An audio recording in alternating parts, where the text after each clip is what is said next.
What's good, everybody? It's your boy JSX4 here, and today it is finally time. It is finally time that we finally in season 1 of the Koikatsu story that is also known as JSX4.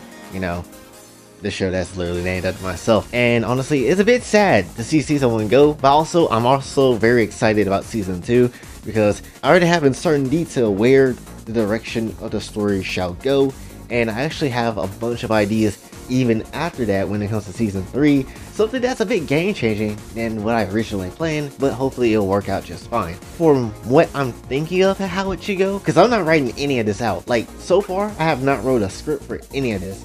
The only script that I guess you could say I wrote was the stuff on Twitter, but that's when I usually posted it because, you know, that's how it is. But you know, other than that, I don't really script any of this. I'm just pretty much using my brain and only my brain to remember all this stuff. And it can be a hit or miss sometimes. But definitely, that's just how it is for the entirety of the series so far. Without any further ado, let's get into the last episode of this one. Only 2 acts in this episode this time. Not gonna do an act 3. Anyway, just a small little recap. Junko pretty much had Issei come in, take Konako away, and pretty much destroy the entire safe haven with everybody returning to the original worlds. And she was about to take Tsurugi's power as well, but Tsurugi clapped back at her and challenged her, saying that in order to take her power and talents, she would have to kill Jay. And essentially, you know, she's gone as well, and essentially the hunt is on. And now we also have to help out Achimu, who's also rebuilding the safe haven, but she's also letting us know what is going on and how things are. And that's pretty much where we at this point. So we start off at 1, and you're also probably thinking, but wait a minute, what happened to Mukuro? Wasn't Mukuro supposed to be on Jay's side? Like now, like what happened with that? Well, let's get you that backstory then. So we in the infirmary, as I stated before in the previous episode. Toga and Mona were actually together in the infirmary because Toga was, you know, not doing well after she had got pounded by Despair and me at the same time. And essentially, you know, she needed some medical attention. And while Mona was out trying to do some things, get some medical supplies from, you know, a chemistry lab, because that's where they usually store the pills for whatever reason. But essentially, you do have Mukuro who comes in, and that's just how, and she just over there seeing Toga in pain, and this is all again before the safe haven is destroyed. So Mukuro is just like, still in pain, I see. And Toga is just like, shut up! I don't want to hear it from a traitor. Why the hell aren't you stopping Junko? And Mukuro just like, I wanted to, but... And she just sits down in the chair just like, I can't. She's horrible, but still, she's family. Even if I were to try, she'll have Mikan to stop me. So why bother?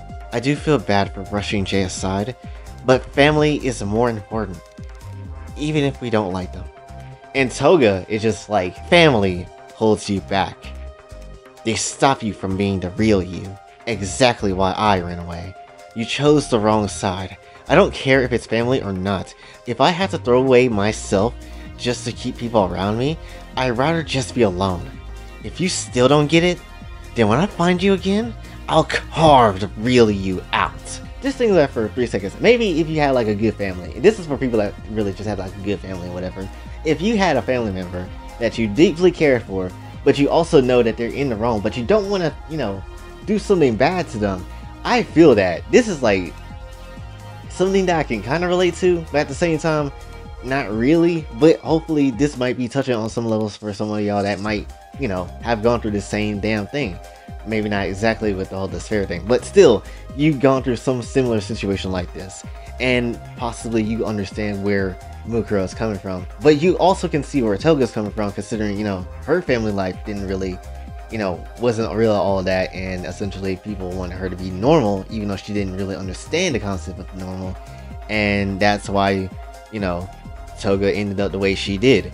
But anyway, Toga is basically at the end of Act 1 is just like, I don't care if you're the ultimate soldier or not, you're gonna regret betraying us. And essentially that's how Act 1 pretty much ends. So Act 2 begins, and it's actually sort of a flashback that we got here, and pretty much it's just me and Sona in the bathroom of all places.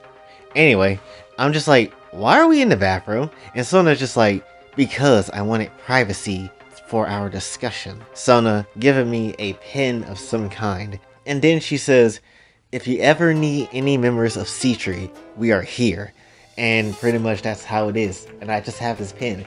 She explained what it is, but, you know, don't need to really tell you that now because it's not important. Anyway, we go back to the present day. Lamine and Blue were semi starting to wake back up in the woods somewhere.